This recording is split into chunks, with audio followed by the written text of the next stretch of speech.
Unsa ba sa to? Unsa to siya? Unsa nang manok? Anji. Unsa nang manok ba? Kabalo na lagi ka. Ganina mita kapilati ka kitudon, manok jud mo. It's for manok.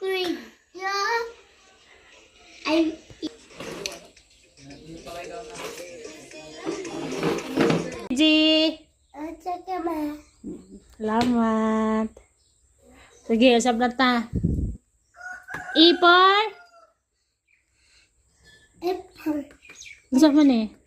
Apple. Okay. B for? Ball. C for? Cat. D for? Dog. E for? Elephant. F for? Fish. G for? Grapes. H for? Malibang. F for? Fish. G for? Grapes. H for? Manok. Ha? Manok. Manok? H for manok? Ha? Ito. Unsa ni? Manok. Manok, okay. Nagriyo. Usap diri bagay ta. I for? Mama. Ako lagi ang ma'am no, ikaw ang student. Okay. I for? Astig. G for? Dog. K for? Umbrella. Kite. Kite. L for? Tiger. Say tiger. Umbrella. Dali na punta. M for? Orange. Oh, dili uy. M for? Mango man na. Di ra man ang orange. Sabta. M for? Mango. In for? Dali, sige. Ikaw ragod. Anda.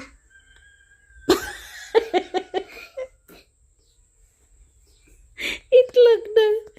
Ang itlog kasi sa Nepal is anda. In for anda. Ha? Let's.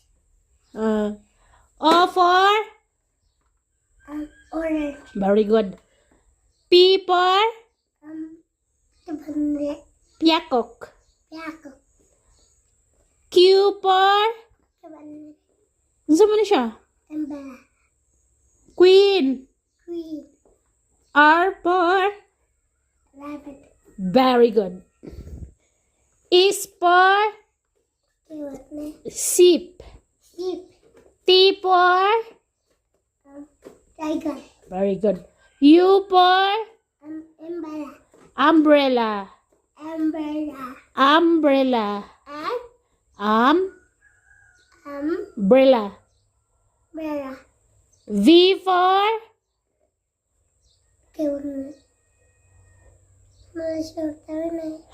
Van. V for van. Paper bag. W for? Kitty. Watch. Watch. X for? Xylophone. Syllable. Y for? Ikaw na. Yak. Very good. G for? Zebra. Very good. Mama. Ha? Mama. Ikaw na ang ma'am. Ako na ang student. Sige, sige. Apple. Ang apple. Eta. Taro nga. Eta. Ang grapes. Eta. Grapes. Eta. Grapes. Taro nga. Okay. Ang manok. Eta. Manok rin kiniparani mo si. Hi guys. 3:31 na ng hapon dito. Tapos yung benan ko, kanina pa yun sila tanghali dumating alas 12 ata. So, hindi maganda yung pakiramdam ko today guys kasi sobrang sakit ng ulo ko. Sakit ng ulo. Ang ulo ko lang talaga yung masakit guys. Ang ulo, at siguro dahil sa mata ko din to siguro. Dahil yung mata ko naramdaman ko na parang medyo ano na siya ba. Sumasakit ng kaunti. Ganyan. O baka dahil sa mata ko rin to. And then guys, lagi din akong kulang ng tulog. Tapos lalo na kapag nagising ako na may narinig akong kalabog guys. Tapos nagising na ho ako. Mahirapan na ho ulit akong matulog. Kaya yung eye bags ko, grabe yung eye bags ko, ang itim-itim. Pinaangkit ng binang babae si Simon dyan. Si Arin yung inaano niya kanina, si Arin. Ayaw niya kasi nga may ano yun siya, parang tuko ba? Tuko ba tawag yun doon? Ay, lagi kong pinapakita sa inyo.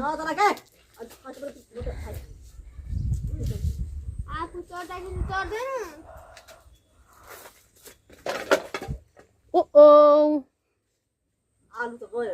It's okay. Tip. Tip.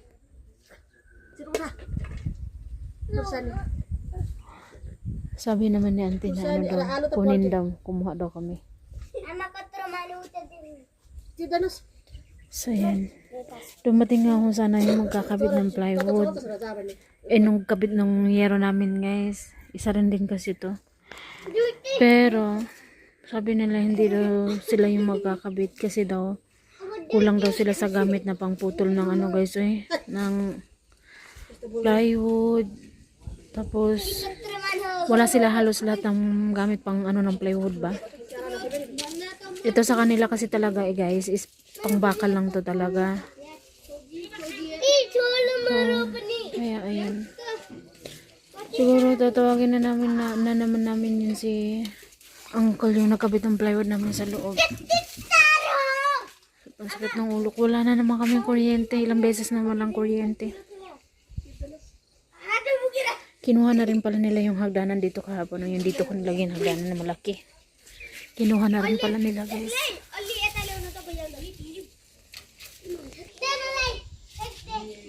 So, ang ginawa lang nila ngayon guys no, is nagdagdag lang sila ng mga bakal. Gaya dito. Dito dinagdagan lang nila ng bakal. Ayan. Tapos yung doon sa may kitchen din. Yun dito rin, nagdagdag din sila ng bakal. Ayan. Ay, kailan kaya ito matapos? Ang hangin guys, oh. Pagkalakas-lakas ng hangin. Gandang, ano talaga ako, sobrang ganda talaga ako nito sa rose na to. Kapag ganyan pa siya guys, oh. Pink siya masyado guys. Tapos pag nabuka na siya, ayan.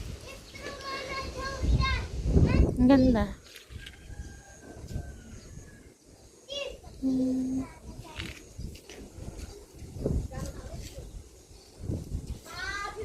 Hangin, oh. Medyo malaki na rin yung langka, guys, ha. Alam niyo ba, kahit nakaiglip na ako. Uy, ano yun? Sino nagtapon ng kahe? Tinapon, ay nalaglag lang yan. Alam niyo ba, kahit nakaiglip na ako, ay masakit pa rin talaga yung ulo ko dahil. O kaya ito. Ano to siya? Bataw. Hindi nga lang natuloy. Ayan o, kahit ang liit-liit niya, ayan o, pwede pa to siya guys. Pero feeling ko ano na rin, mamamatay na rin siya kasi pa summer na din. Ganda ng ano niya o, bulaklak.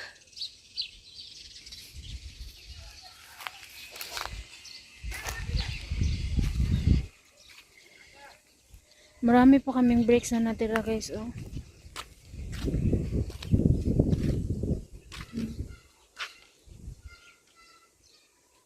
Yung mga kahoy nga rin doon, hindi ko pa siya na ano guys eh. Wala talaga akong time sa trabaho sa labas dahil. Yan. So, ipakita ko rin sa inyo yung tanim ni na auntie. Maggala-galaan tayo dito. Yung beans din nila, yung bataw din nila auntie, sobrang daming bunga din. Ayan guys, ah. Sila auntie, okay naman sila sa akin. Saka, yung mga biyanan ko lang, hindi sila nakikipag-usap sa mga biyanan ko.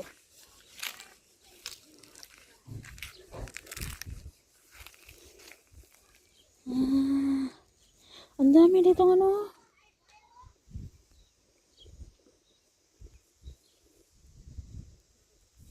Dania.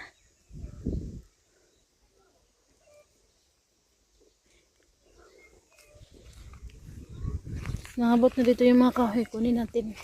Sayang din to. Yung plywood. Yung mga bata na dula nito.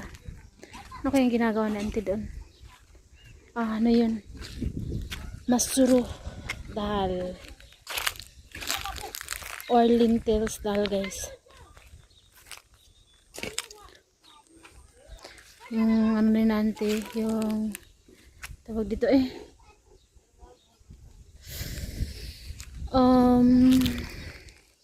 baboy yan.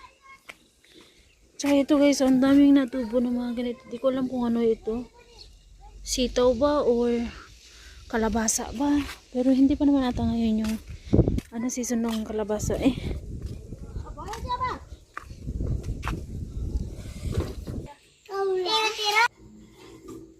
Ito guys, nagdagdag lang din sila ng ano dito, bakal.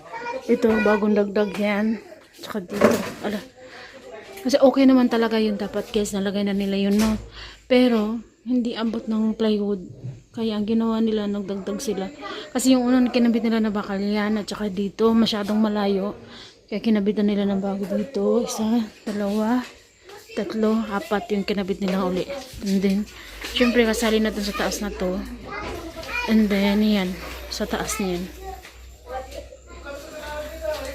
Mga guys, alam nyo yung bayad sa kanila. Nabayaran namin sa kanila nung pagkabit ng yero, pag-plaster nito, mga bakal nito, pagdugtong, pagputol, pagdugtong, hanggang sa pagkabit ng yero is 16,000. Ano siya? 16,500, 650. Diba? Hindi talaga basta-basta. So guys, nandito na lang muna, mamaya po ulit.